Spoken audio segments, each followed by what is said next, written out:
February 20th, 1945, Heiligenbeil Pocket, East Prussia. Hauptmann Ernst Streng stood beside what remained of his StuG III assault gun, watching through cracked optics as Soviet tanks advanced across frozen fields. His crew had destroyed 11 34s that morning. 11 confirmed kills with a vehicle that cost 60,000 Reichsmarks and required 8,000 man-hours to build. 3 kilometers to his north, he could see the smoke from Oberleutnant Kessler's Tiger, immobilized with transmission failure after destroying just 4 enemy tanks. That Tiger had consumed 300,000 man-hours to construct and cost 250,000 Reichsmarks. The mathematics made Streng want to weep. His battalion had started the war with 18 StuGs. They had destroyed over 400 enemy vehicles across 3 years. Kessler's heavy tank battalion had started with 14 Tigers. They had destroyed perhaps 200 enemy vehicles before fuel. Shortages, mechanical breakdowns, and impossible logistics rendered them worthless. Yet somehow, inexplicably, the Reich had devoted nearly half its tank production budget to building more Tigers, while men like Streng begged for replacement StuGs that would never come. The accounting was insane, the priorities were suicidal. And now, as Soviet artillery found their position, Streng understood with perfect clarity that Germany had bankrupted itself building monuments to engineering pride, while the real war was being lost by vehicles nobody celebrated. Before we jump back in, tell us where you're tuning in from, and if this story touches you, make sure you're subscribed because tomorrow I've saved something extra special for you. The story of Germany's fatal resource allocation begins not on battlefields but in conference rooms, where decisions divorced from reality would doom millions. On May 16, 1942, Albert Speer, newly appointed Minister of Armaments and War, Production, received his first comprehensive briefing on tank production. The numbers should have triggered immediate alarm. Germany was producing approximately 250 tanks monthly across all types. The Soviet Union was producing 1,000 tanks monthly. The United States was ramping toward 2,000 monthly. Britain added another 400. The arithmetic was devastating. Germany faced a 5-to-1 production disadvantage that would grow to 8-to-1 by 1944. Any rational analysis demanded maximizing production of proven, reliable, cost-effective vehicles. Instead, the briefing presented plans for the Tiger tank, a 70-ton marvel that would consume resources equivalent to 4 Panzer IVs or 7 StuG IIs. Speer, an architect by training with no military experience, was mesmerized by the technical specifications. The 88mm gun could destroy any Allied tank at ranges exceeding 2,000 meters. The armor was impenetrable to standard Allied anti-tank weapons. The engineering represented German technical supremacy. He approved immediate expansion of Tiger production without questioning whether resource allocation made strategic sense.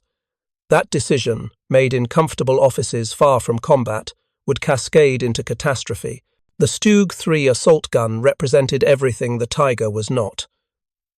It emerged from practical battlefield necessity rather than engineering ambition.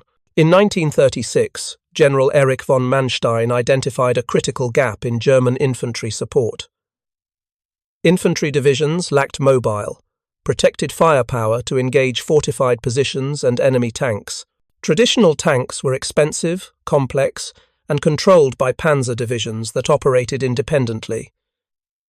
Infantry needed organic armoured support that could accompany them directly into battle. The solution was elegant in its simplicity. Take the proven Panzer III chassis, remove the rotating turret to save weight, and complexity, install a fixed 75mm gun in a low-profile superstructure, add frontal armor, and create a vehicle that could be produced quickly and cheaply. The first StuG III rolled off Alket's assembly lines in January 1940. It cost 56,000 Reichsmarks compared to the Panzer III's 103,000. It required 6,500 man-hours compared to the Panzer III's 14,000. Most critically, it could be produced using existing tooling and components from the Panzer III production line. No specialized factories, no unique parts, no supply chain complications, just straightforward manufacturing using proven designs. Feldwebel Otto Carius, who would become Germany's most decorated tank destroyer commander, encountered his first StuG in Russia during the summer of 1942. His account captures the vehicle's practical brilliance. "We were pinned down near Novgorod by Soviet positions we couldn't flank. 3 StuGs appeared from battalion reserve. They advanced directly toward the Soviet trenches, their low profiles making them difficult targets. The 75mm guns demolished bunkers at point-blank range. They took hits that would have destroyed regular tanks, but the angled armor deflected everything. Within an hour, the Soviet position collapsed. The StuG crews climbed out, performed basic maintenance, refueled from jerry cans, and returned to reserve. No drama, no theatrics, just professional execution of their mission. I understood immediately why infantry commanders loved these vehicles. They showed up, did the job, and didn't require special support. This was the StuG's fundamental advantage. It was a tool, not a weapon system. It required minimal specialized training. Crew members needed 8 weeks of instruction compared to 6 months for Tiger crews. Maintenance was straightforward. Any competent mechanic could service the vehicle using standard tools. Parts were interchangeable with Panzer III's, ensuring supply availability. Fuel consumption was modest, approximately 0.7 gallons per mile compared to the Tiger's 2.7. Most importantly, when a StuG was destroyed, replacement occurred within weeks rather than months. The combat record tells an extraordinary story that official histories consistently undervalue. By war's end, StuG units had destroyed approximately 20,000 Allied tanks and assault guns. This represents roughly 30% of all German tank kills, despite StuGs comprising only 22% of German armoured vehicle production. The kill-to-loss ratio was remarkable. For every StuG destroyed, crews averaged 4.3 enemy vehicles destroyed. Compare this to Tigers, which averaged 3.8 kills per loss, despite vastly superior armament and armour. The efficiency differential becomes more stark when factoring resource investment. Each Tiger kill cost approximately 79,000 Reichsmarks in vehicle production costs alone.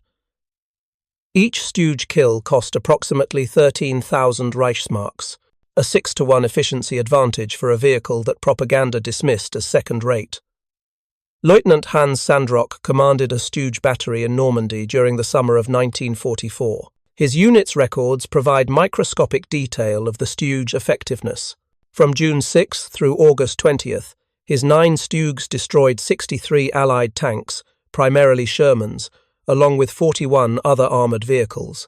They lost 3 StuGs to enemy action, 2 to mechanical breakdown, serious enough to require evacuation, and 4 to abandonment during retreats when fuel ran out. The operational readiness rate averaged 68% throughout this period. Compare this to Tiger units in the same sector, which averaged 32% operational readiness, while consuming 5 times the maintenance hours and 8 times the fuel per vehicle. Preparing and narrating this story took us a lot of time, so if you are enjoying it, subscribe to our channel. It means a lot to us. Now, back to the story. The Tiger's resource consumption was catastrophic when examined systemically. Each Tiger required specialized components manufactured in limited facilities. The Maybach HL 230P45 engine came exclusively from Maybach's Friedrichshafen plant. The transmission, a masterpiece of over-engineering with 8 forward speeds, was produced only at Zahnradfabrik in Friedrichshafen.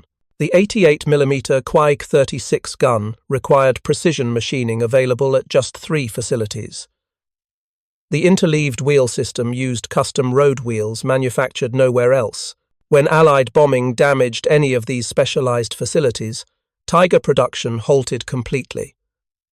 The Maybach plant was bombed 7 times between October 1943 and March 1945. Each attack stopped Tiger engine production for days or weeks. By contrast, the StuG used standard Maybach HL 120 engines produced in 14 different facilities. The transmission was a simplified version used across multiple vehicle types. The 75mm gun was manufactured in 23 factories. Road wheels were standard Panzer III components produced everywhere. When one facility was damaged, production simply shifted to alternatives. The resilience differential proved decisive as Allied strategic bombing intensified. The crew training pipeline reveals another catastrophic resource drain. Tiger training at Paderborn required specialized instructors who were themselves scarce. The curriculum demanded 6 months minimum because the vehicle's complexity required extensive mechanical instruction. Crews needed to understand the sophisticated transmission to avoid catastrophic failures.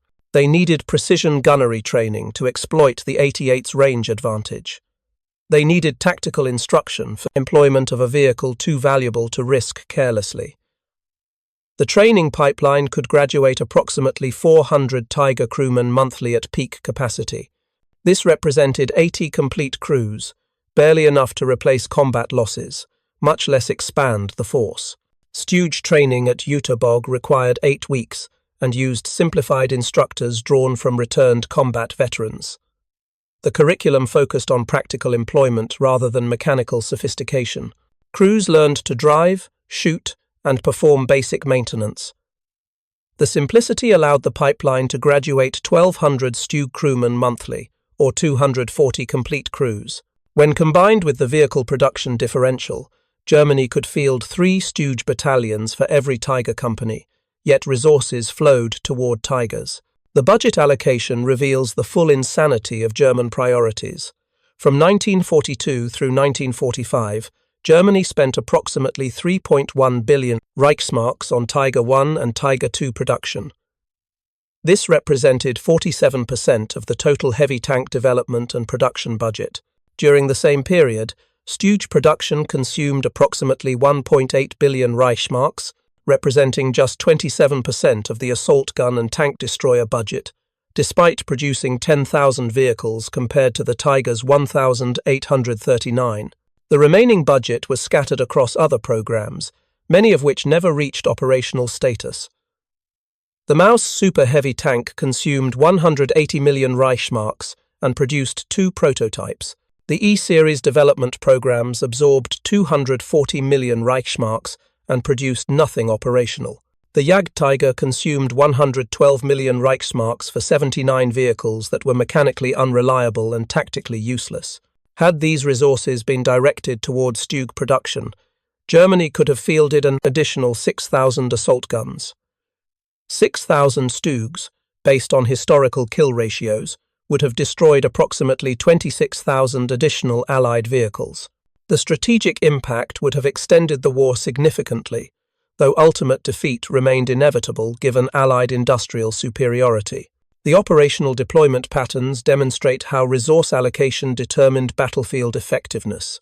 In 1944, a typical German infantry division included a StuG battalion of 31 vehicles when at full strength. These StuGs provided mobile anti-tank defense and assault support directly to infantry regiments. They operated as part of the division's organic structure, sharing supply lines, maintenance facilities, and command networks. The integration was seamless. By contrast, Tiger units operated as independent heavy tank battalions assigned at corps or army level. They required specialized supply arrangements, dedicated maintenance units, and priority fuel allocation. Moving a Tiger battalion to a crisis point required days of planning and railway transport.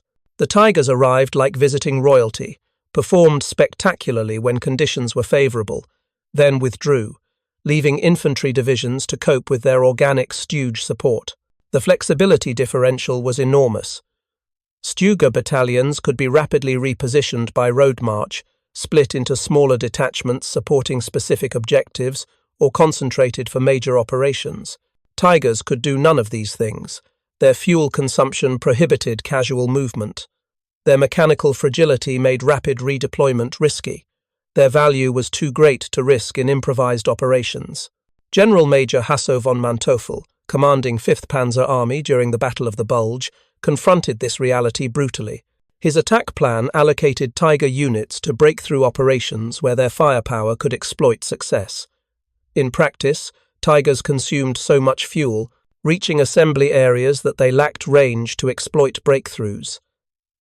Meanwhile, His StuG battalions, which had adequate fuel, lacked the armor to survive breakthrough fighting.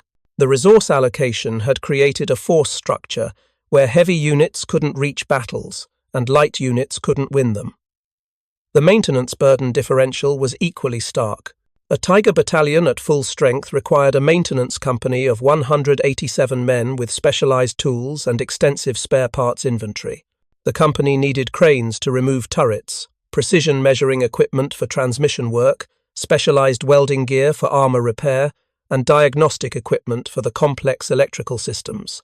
Even minor repairs often required days. The interleaved wheel system, brilliant for weight distribution, became a nightmare when inner wheels needed replacement. Crews had to remove up to 9 outer wheels to access damaged inner wheels, a 12-hour job under ideal conditions. In combat conditions, it was often impossible. A StuG battalion required a maintenance platoon of 43 men with standard tools. Most repairs could be accomplished by crew members using basic equipment. Track replacement took 90 minutes. Engine swaps required 6 hours. Transmission work was straightforward. The simple suspension allowed wheel replacement in under 2 hours, even for inner wheels. Hauptmann Karl Müller, commanding the maintenance company for Heavy Panzer Battalion 503, documented the resource disparity in his war diary. March 1945, we have 14 Tigers on strength, 4 are operational, 3 await engine replacement, parts expected next month if factories still operate. 2 need transmission work, specialized tools were lost during retreat. 3 have track damage, we lack replacement pins. 2 have been cannibalized for parts. Of my 187 men, 42 are working on these vehicles full time. They have kept 4 Tigers running for 3 weeks. Meanwhile, I watch StuG battalions pass with 70% operational rates maintained by crews themselves using basic tools. The resource allocation is criminally insane. The fuel consumption crisis of 1944 exposed how Tigers had become liabilities rather than assets. By summer 1944, Germany's oil situation was catastrophic. Romanian oil fields were lost to Soviet advances in August. Allied bombing had destroyed 70% of synthetic fuel production capacity. Remaining supplies were prioritized for the Luftwaffe's desperate attempt to contest air superiority. Ground forces received whatever remained, which was never enough. A Tiger consumed 2.7 gallons per mile on roads, 5.5 gallons cross-country. Moving a Tiger company of 14 tanks 100 miles required 3,780 gallons on roads, 7,700 cross-country. By contrast, a StuG battalion of 31 vehicles required 2,170 gallons to move 100 miles on roads, 3,720 cross-country. The differential meant that for the fuel required to move one Tiger company 100 miles, you could move an entire StuG battalion 100 miles or a Tiger company 37 miles. Tactical flexibility vanished. Oberleutnant Franz Bache, commanding Heavy Panzer Regiment 33, faced this mathematics personally during the defense of Poland in January 1945. His regiment had 23 operational King Tigers with fuel for perhaps 40 kilometers of movement.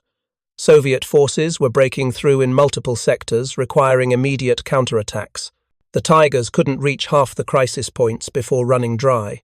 Meanwhile, StuG battalions with adequate fuel were being overwhelmed because they lacked the Tigers' firepower. We had the wrong vehicles in the wrong places with the wrong fuel allocations, Bache wrote after the war. The Tigers sat immobile like pillboxes while battles raged beyond their reach. The StuGs fought desperately without the heavy firepower they needed. We had inverted our priorities. We built expensive, immobile fortresses when we needed mobile, affordable firepower. The strategic stupidity was breathtaking. The production statistics reveal a tragedy of misplaced priorities that becomes more grotesque with each number examined. Between 1942 and 1945, Germany produced 1,347 Tiger I tanks and 492 Tiger II King Tigers. Total Tiger production, 1,839 vehicles, consuming 3.1 billion Reichsmarks and approximately 550 million man-hours of labor. During the same period, Germany produced 10,619 StuG III and StuG IV assault guns, consuming 1.8 billion Reichsmarks and approximately 69 million man-hours. The efficiency differential is staggering. Germany spent 72% more money to produce 83% fewer vehicles. Each Tiger consumed resources equivalent to 5.8 StuGs, yet delivered inferior overall combat effectiveness when measured against total enemy vehicles destroyed. The StuG force accounted for approximately 20,000 enemy vehicle kills. The Tiger force accounted for approximately 7,000 kills. StuGs achieved this with vehicles costing 1/5 as much, requiring 1/8 the maintenance, consuming 1/4 the fuel, and demanding 1/3 the training time. Every rational metric pointed toward maximizing StuG production.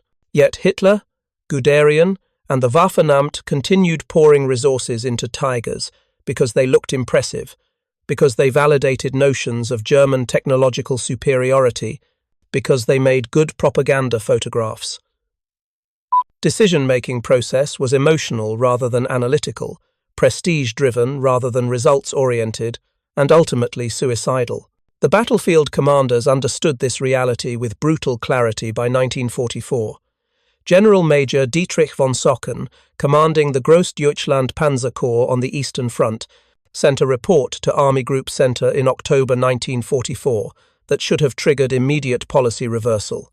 His analysis was mathematically precise and strategically devastating.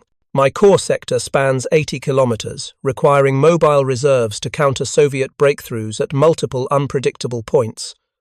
I have been allocated one heavy panzer battalion with 14 operational King Tigers. These vehicles require dedicated fuel trucks, specialized maintenance support, and railway transport for any movement exceeding 50 kilometers. Their value prohibits risking them in meeting engagements. Their fuel consumption prohibits rapid redeployment. They sit in prepared positions, waiting for enemy armor to enter their kill zones. Meanwhile, Soviet breakthroughs occur in sectors where Tigers cannot reach. I have repeatedly requested replacement of this Tiger battalion with 2 StuG battalions totaling 62 vehicles. This would provide mobile reserves across my entire sector. The fuel saved would allow rapid response to crises. The maintenance burden would decrease, allowing my limited maintenance assets to support other vehicles. The training pipeline could provide replacement crews quickly. Request has been denied 4 times. The reasoning given is that Tigers represent German technical superiority and morale value. I submit that morale value of superior vehicles watching helplessly as infantry divisions are overrun is precisely 0. I further submit that technical superiority, which cannot influence battles due to logistics, is strategically worthless. I urgently request reconsideration based on operational reality rather than propaganda requirements. The request was denied a 5th time. 3 weeks later, Soviet forces broke through von Socken's sector in areas his Tigers couldn't reach. The breakthrough cost Germany 12,000 casualties and led directly to the encirclement of Budapest. The Tigers, sitting in their prepared positions with empty fuel tanks, never fired a shot. The crew quality issue compounded the resource allocation catastrophe in ways that became increasingly acute as the war progressed. A Tiger required a 5-man crew with highly specialized skills. The commander needed extensive tactical training to employ the vehicle effectively given its value and limitations. The gunner needed precision training to exploit the 88mm gun's range advantage. The loader needed strength and coordination to handle the heavy 2-piece ammunition under stress. The driver needed months of training to handle a 57-ton vehicle with a temperamental transmission. The radio operator needed communications training plus proficiency with the hull machine gun. Training this crew to competence required 6 months minimum. By 1944, casualties had created a training crisis. Experienced Tiger commanders were being killed faster than they could be replaced. The training pipeline, unable to expand due to vehicle and instructor shortages, was graduating crews with 8 weeks training instead of 6 months. These inadequately trained crews made mistakes that destroyed irreplaceable vehicles. Lieutenant Hans Bölter, assigned to his first Tiger Command in March 1945, with just 6 weeks training, never having driven a Tiger more than 20 kilometers, described his first combat action. We received orders to counterattack Soviet forces near Kustrin. My driver had 3 days in an actual Tiger. The gunner had fired exactly 5 practice rounds. We advanced 2 kilometers before the transmission overheated because my driver was shifting incorrectly. We sat immobilized for 40 minutes attempting repairs while Soviet artillery bracketed us. When we finally got moving again, my gunner missed 4 consecutive shots at a Stalin tank at 1,000 meters because he hadn't zeroed the sights properly. The Stalin's first shot penetrated our lower hull. We bailed out, having accomplished nothing except wasting a Tiger and nearly dying due to inadequate training. With 8 weeks training, I could have been competent in a StuG, but Tigers required expertise we no longer had time to develop. The StuG training pipeline faced no such crisis because the vehicle's simplicity allowed rapid crew production even as quality declined. A StuG crew needed a commander with basic tactical training, a gunner with standard proficiency, a loader with minimal instruction, and a driver who could operate any tracked vehicle. 8 weeks provided adequate training for acceptable performance. 12 weeks produced competent crews. Even in 1945, with training reduced to 6 weeks due to the Reich's collapse, StuG crews could achieve basic effectiveness. The vehicle was forgiving enough that learning occurred through experience rather than requiring extensive pre-combat instruction. Unteroffizier Werner Hohn received his StuG assignment in February 1945 with just 6 weeks training. His account contrasts sharply with Bölter's Tiger experience. I had driven farm tractors before the war, so tracked vehicle operation was familiar. The StuG drove like a heavy tractor with armor. The gun was straightforward: aim through the sight, fire when the target was centered. Loading was simple, one-piece ammunition easy to handle. My first combat was near Breslau against Soviet infantry, supported by 34s. I was terrified, but the vehicle responded predictably to every input. We destroyed 2 34s, suppressed Soviet infantry, and withdrew without damage. The StuG didn't require 25-2004 expertise. It required competence and courage. Both could be developed quickly in a vehicle designed for soldiers rather than specialists. The maintenance training differential paralleled crew training disparities with equally decisive consequences. Tiger maintenance required specialized training, covering hundreds of unique procedures. The Maybach engine needed precise valve adjustments. The transmission required specialized tools and extensive mechanical knowledge. The interleaved wheels demanded specific procedures for removal and installation. The electrical system was complex. The hydraulic turret traverse needed constant attention. Maintenance personnel required 6 months minimum training before being assigned to Tiger units. By late 1944, this training pipeline had collapsed. Experienced mechanics were being killed or wounded faster than replacements could be trained. New mechanics arrived at units with basic automotive training, but no Tiger-specific knowledge. They made mistakes that destroyed vehicles. They misdiagnosed problems, leading to unnecessary parts replacement. They performed incorrect procedures that caused catastrophic failures. Feldwebel Ernst Wagner, maintenance section leader for Heavy Panzer Battalion 510, documented the crisis in January 1945. I have 9 mechanics. 2 are experienced. Both have been with the unit over a year. 7 are replacements with 4 to 8 weeks training. Yesterday, a replacement attempted to adjust the Maybach engine's valve clearances without proper gauges. He destroyed the camshaft. The engine is ruined, replacement unavailable. A 50,000 Reichsmark engine destroyed by inadequate training.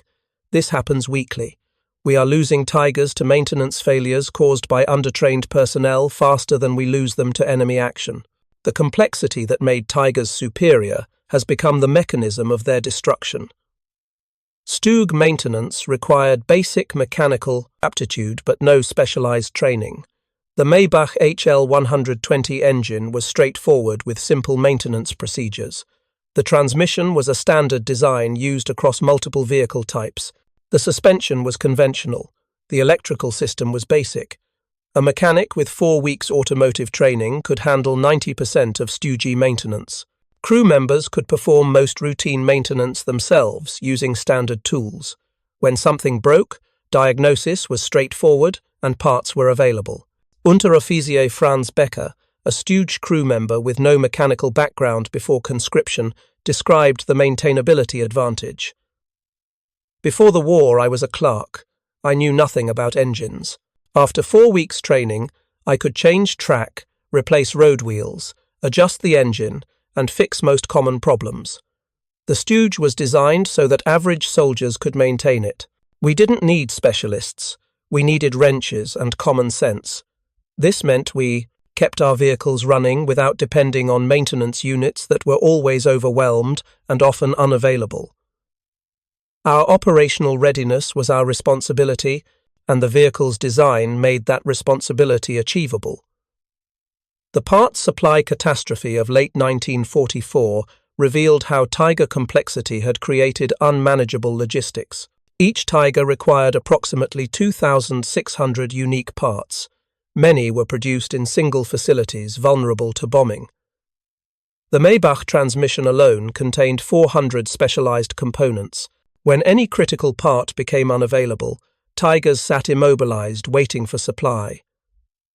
By autumn 1944, the supply situation had become absurd. Heavy Panzer Battalion 507 reported 13 Tigers awaiting parts in November 1944.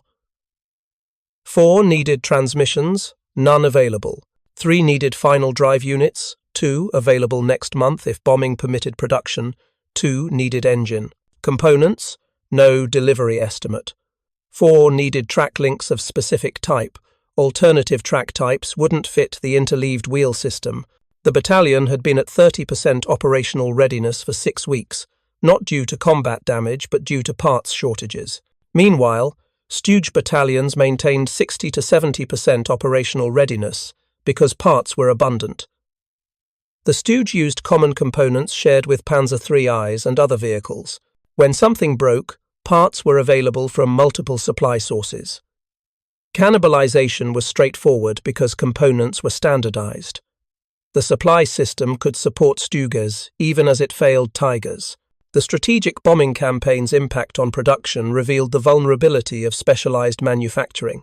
The Henschel plant in Kassel, producing Tiger hulls, was bombed 39 times between October 1943 and March 1945. Each raid halted Tiger production for days or weeks.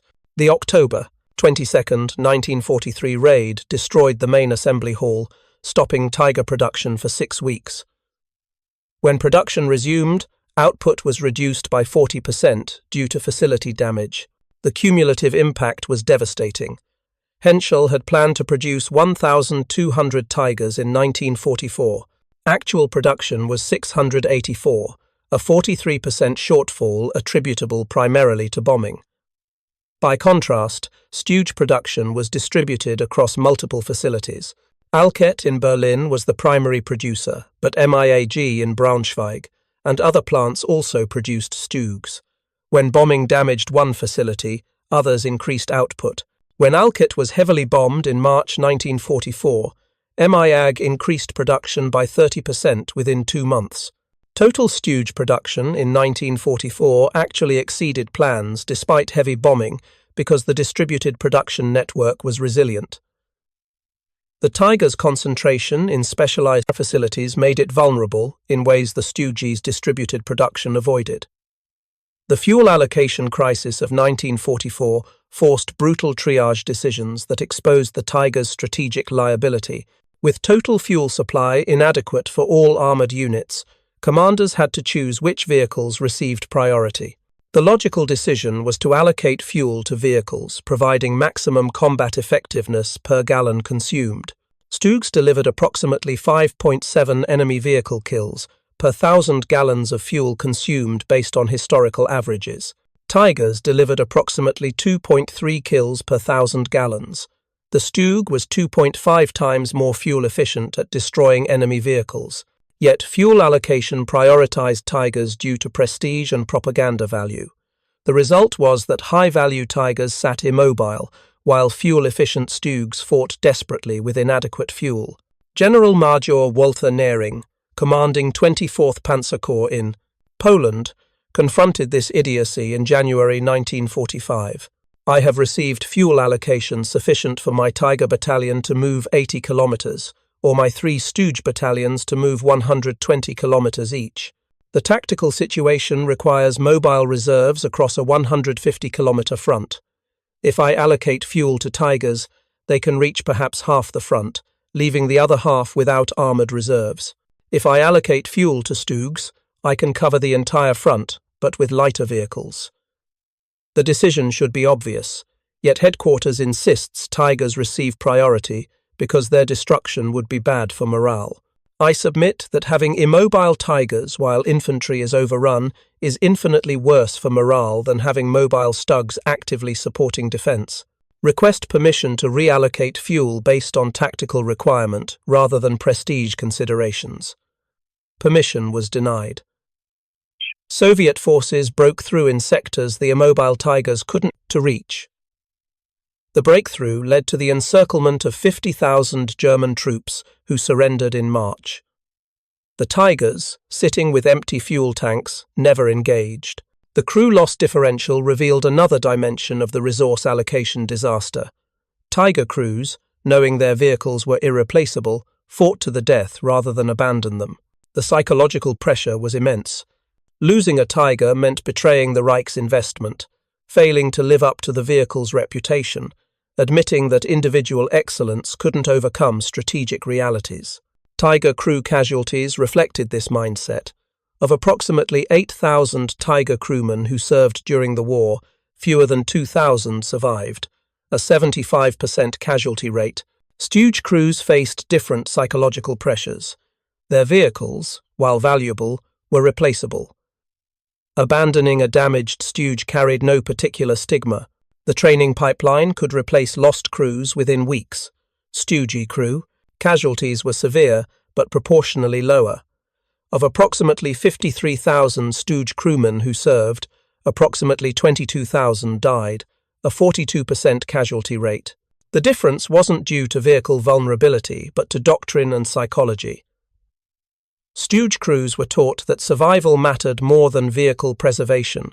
Tiger crews absorbed the opposite message, often with fatal consequences. Oberleutnant Michael Kredolfer, a StuG battalion commander who survived the war, explained the difference. "We told our crews explicitly that their lives mattered more than vehicles. A destroyed StuG could be replaced in weeks.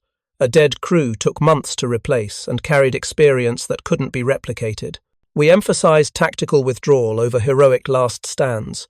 This wasn't cowardice, but recognition that the war would be long and we needed veterans, not dead heroes."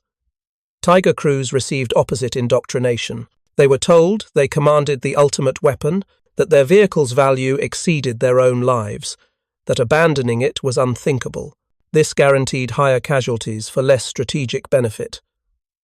The Eastern Front in 1944 provided the ultimate laboratory for testing resource allocation effectiveness. Soviet offensives came in waves across thousands of kilometers. German forces needed mobile reserves capable of rapid redeployment to contain breakthroughs. Tigers, with their fuel consumption and mechanical fragility, couldn't provide this mobility. They fought magnificently when enemy forces attacked their prepared positions, but Soviet forces learned to identify Tiger positions and simply bypass them, attacking sectors defended only by infantry and StuGs. The Tigers achieved impressive kill ratios while influencing nothing strategically. StuG battalions, by contrast, could redeploy rapidly to threatened sectors. Their fuel efficiency allowed movements Tigers couldn't match. Their mechanical reliability meant they arrived combat-ready. Their numbers allowed simultaneous presence in multiple sectors. They lacked the Tigers' devastating firepower, but compensated through availability and flexibility. Generaloberst Ferdinand Schörner, commanding Army Group Center, submitted a brutally honest assessment in August 1944. "The Tiger battalions in my command have achieved magnificent tactical results, destroying Soviet armor at rates exceeding 4-1. Yet these tactical victories have zero strategic impact because Tigers cannot influence battles occurring beyond their immediate positions. The Soviets have learned to fix Tigers in place with probing attacks, while main forces bypass them entirely. My StuG battalions, though individually less capable, influence the overall battle because they can reinforce threatened sectors within hours. I require mobile firepower across hundreds of kilometers. Tigers provide immobile firepower at specific points. For the resources invested in my 3 Tiger battalions, I could have fielded 9 StuG battalions, providing 3 times the coverage at acceptable capability levels. I urgently request reassignment of Tiger production resources to StuG production before the Eastern Front collapses from lack of mobile reserves. The request reached Berlin in September 1944. By then, institutional momentum and Hitler's personal attachment to Tigers made change impossible. The request was filed and forgotten. 3 months later, the Eastern Front collapsed exactly as Schörner had predicted. The political dimension of Tiger production reveals how prestige trumped practicality at the highest levels of the Third Reich. Adolf Hitler's personal fascination with heavy tanks bordered on obsession. He attended design reviews for the Tiger II, suggesting modifications that increased weight and complexity. He personally approved the Maus super-heavy tank program despite every military professional recognizing it as wasteful. Fantasy. His attachment to Tigers stemmed from their symbolic value rather than operational utility. They represented German technological dominance, Aryan engineering superiority, the triumph of quality over Allied quantity. In Hitler's mind, each Tiger validated the ideological foundation of National Socialism.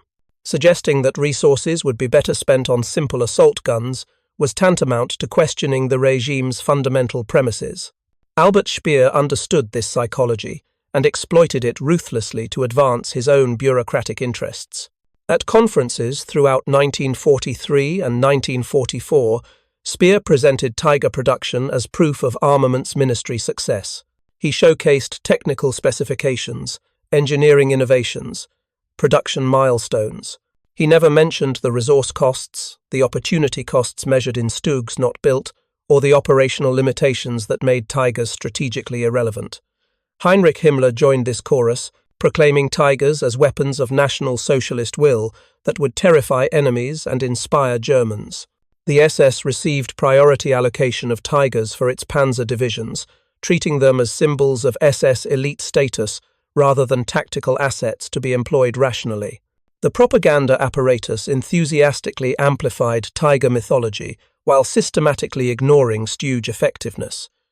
Weekly newsreels featured Tigers destroying enemy vehicles at dramatic ranges. Combat photographers accompanied Tiger units producing heroic imagery for distribution throughout Germany and occupied territories. Michael Wittmann became a national hero after his action at Villers-Bocage, his face appearing on recruiting posters with captions celebrating German tank invincibility. No comparable publicity accompanied StuG operations despite their vastly superior cumulative effectiveness. The propaganda calculus was simple. Tigers looked impressive and validated regime ideology. StuG looked utilitarian and suggested Germany was fighting a defensive war of survival rather than a triumphant crusade. Joseph Goebbels understood that propaganda required impressive imagery regardless of strategic reality. Tigers provided that imagery. StuGs did not.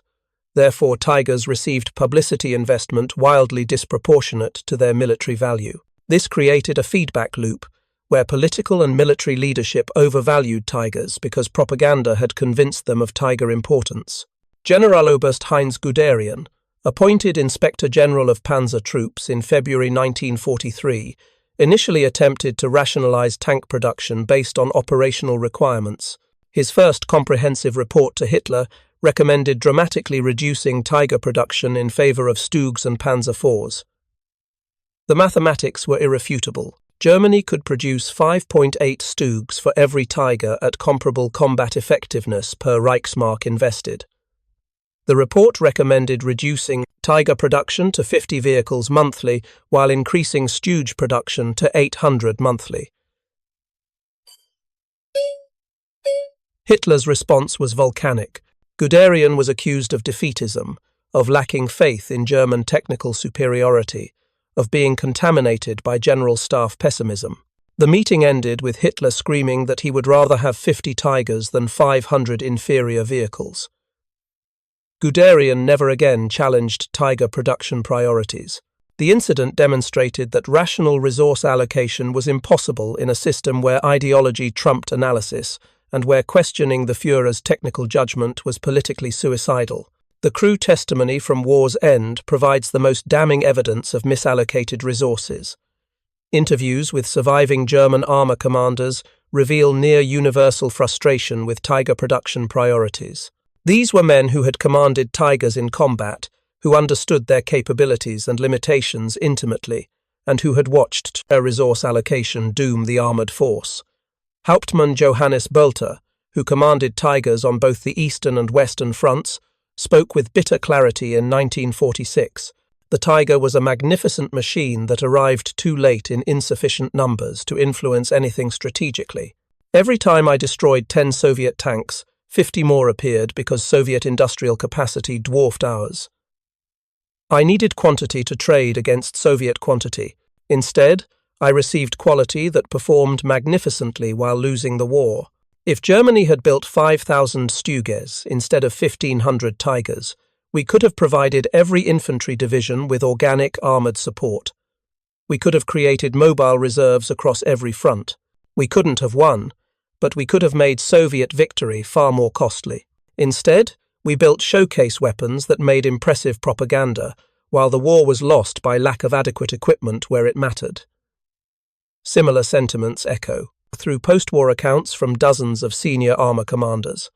The consistent theme is rage at leadership that prioritized prestige over effectiveness, that confused tactical excellence with strategic utility, and that bankrupted the armored force-building monuments to engineering pride.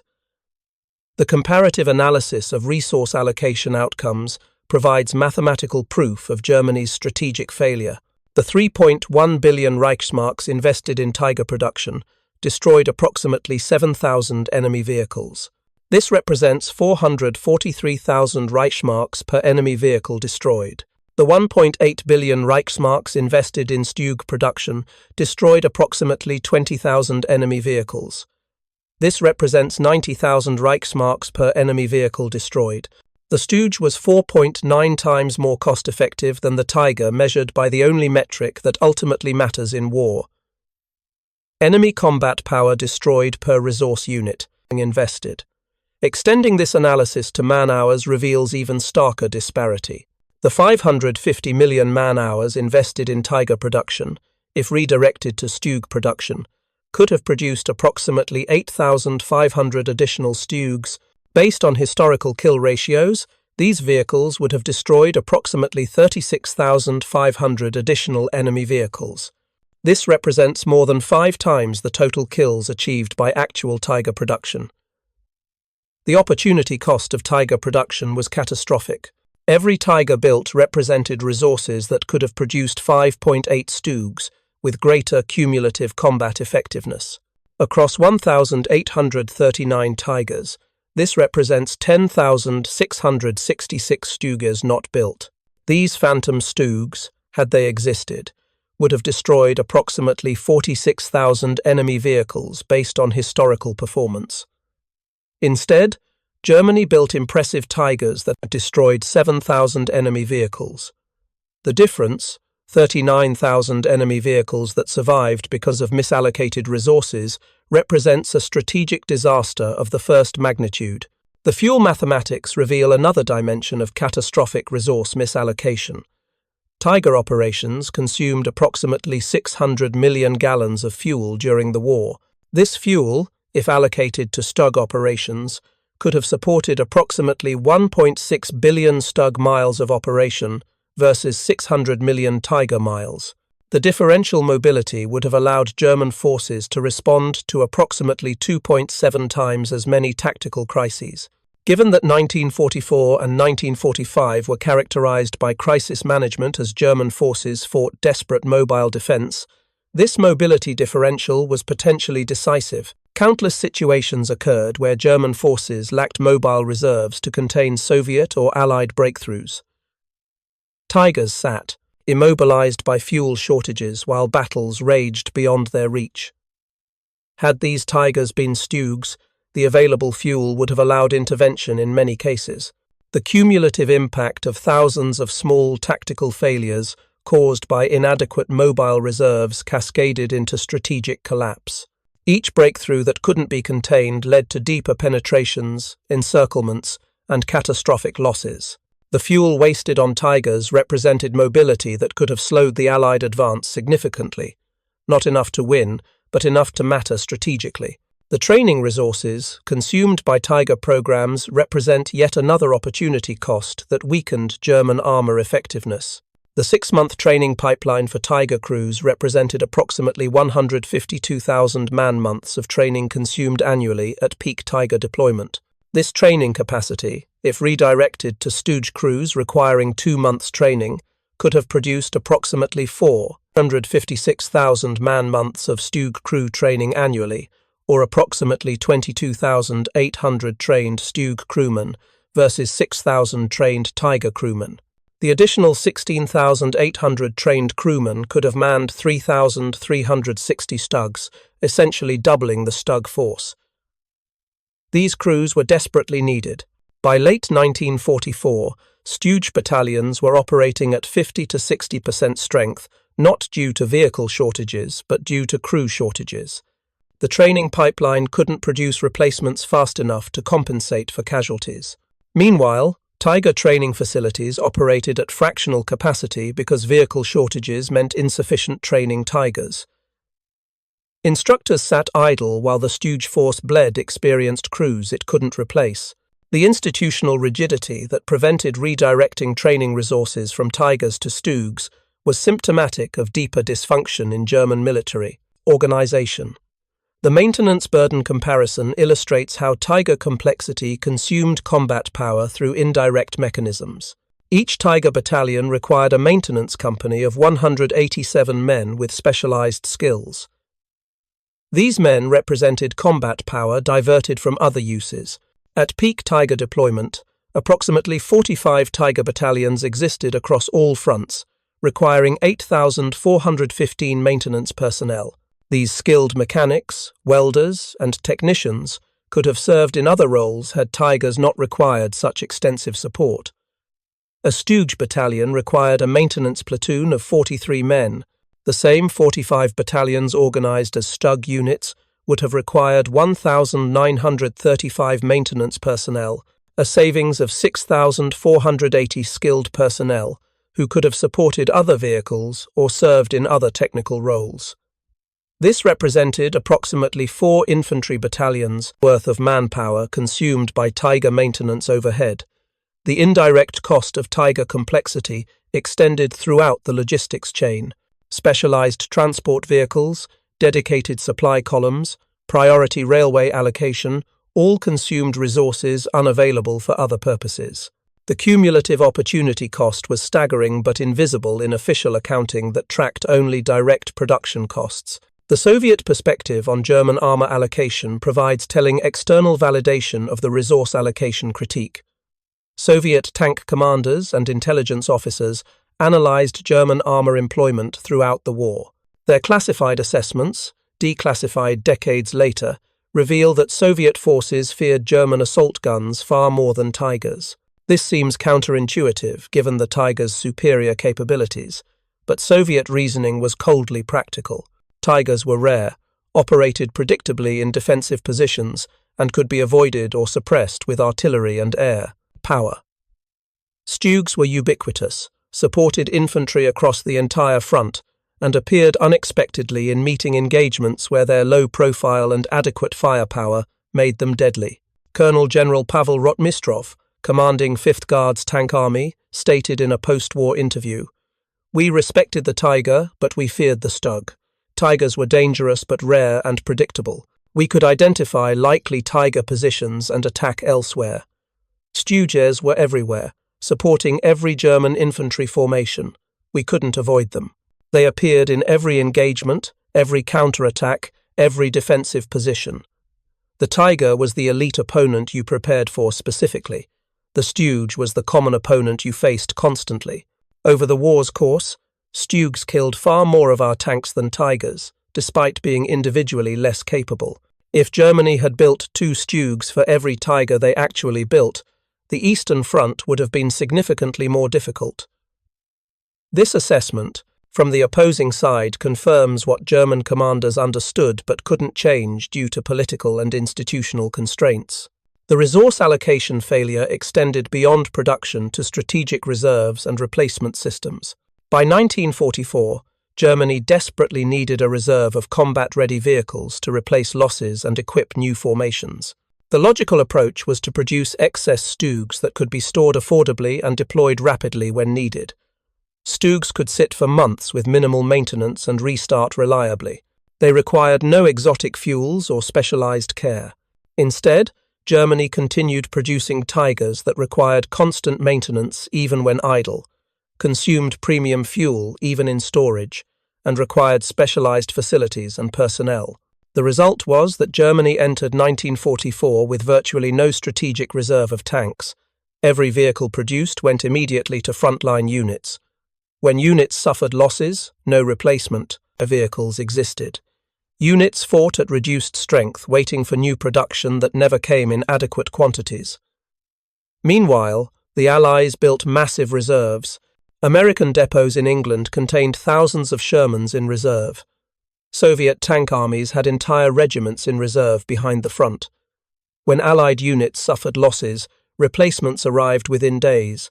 The strategic flexibility this provided was decisive in exploitation operations, where maintaining momentum required immediately replacing losses.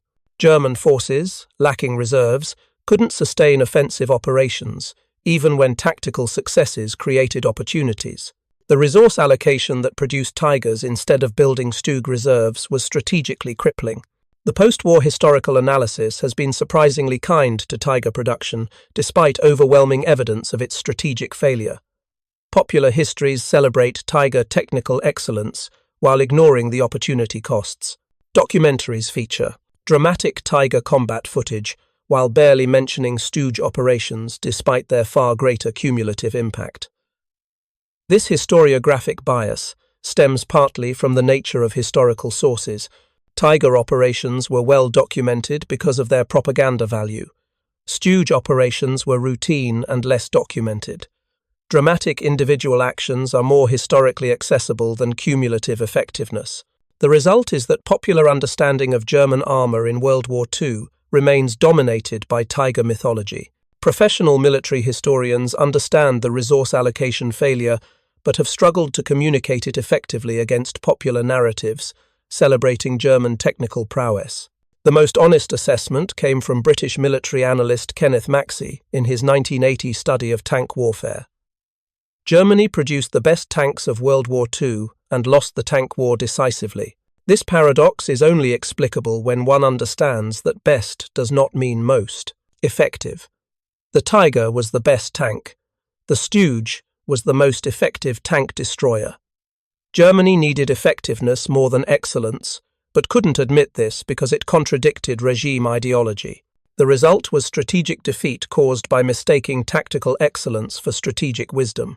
They built masterpieces when they needed tools and paid with defeat for their pride. The final accounting of Tiger versus StuG effectiveness reveals the full magnitude of Germany's resource allocation disaster. Tigers destroyed 7,000 enemy vehicles at a cost of 443,000 Reichsmarks per kill. StuGs destroyed 20,000 enemy vehicles at a cost of 90,000 Reichsmarks per kill. Tigers consumed 550 million man-hours of production labor for 7,000 kills, or 78,000 man-hours per kill. StuGs consumed 69 million man-hours for 20,000 kills, or 3,400 man-hours per kill. Tigers required 600 million gallons of fuel for 7,000 kills, or 85,700 gallons per kill. StuG required approximately 500 million gallons for 20,000 kills, or 25,000 gallons per kill. Across every meaningful metric of effectiveness, the StuG was vastly superior when measured against resources invested. The Tiger's technical excellence made it a better individual vehicle, The StuGs' practical design made it a better weapon system. Germany needed weapon systems but built individual vehicles, needed quantity but produced quality, needed effectiveness but delivered excellence. The disconnect between requirements and production was absolute. The consequences were catastrophic. Germany bankrupted its armor force building showcase weapons while losing the actual war due to inadequate numbers of adequate vehicles. The mathematics are unarguable. The conclusion is unavoidable. Tiger production consumed 47% of Germany's heavy armor budget, yet killed fewer enemy vehicles than StuGs, while consuming vastly more resources. This represents perhaps the clearest example of strategic resource misallocation in military history, a case study in how prestige, propaganda, and ideology can triumph over rational analysis to produce defeat. The Tiger's legacy is one of magnificent engineering, serving catastrophic strategy, technical excellence, enabling strategic failure, and pride-destroying practicality. Germany built the best and lost to the adequate, produced masterpieces, and was buried by tools, celebrated quality, and was crushed by quantity. The lesson remains valid 8 decades later. In industrial warfare, effectiveness measured in resources per result always defeats excellence measured in individual capability. Up next, you've got 2 more standout stories right on your screen. If this one hit the mark, you won't want to pass these up. Just click and check them out. And don't forget to subscribe and turn on the notification bell so you don't miss any upload from us.